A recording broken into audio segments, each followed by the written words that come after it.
কি যে কন। এই তো পড়ছি আর অল্প। হ্যাঁ। সুরজ এটা যেটা চিন্তা করছিলাম সুরজি হ্যাঁ কাকা কিছু বলবেন? না কি কমু ঘটনা কি পত্রিকা আইলাম আবার এই চোরটার মাথার মধ্যে লাল কাপড় দিয়ে পেঁচানো এই মালটা আবার কি আর কোয়েন না কাকা, বিয়া শাদির ব্যাপার না, দুবাই থেকে ডাইরেক্ট 50 ভরি গোল্ড নিয়েছি। আমগো দেশে তো সচরাচর 24 ক্যারেটের গোল্ড পাওয়া যায় না।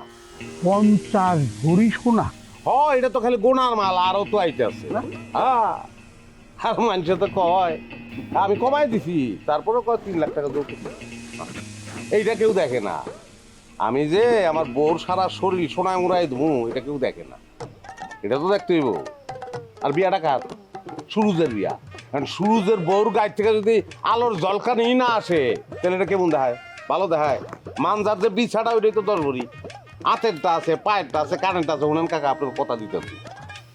মাইয়ার শরীরে স্বর্ণের লোড আমি এই পরিমাণ দিমু যে উঠতে বইতে চলতে ফিরতে যদি উষ্টা না খায়, আমার নাম সুরুজ না।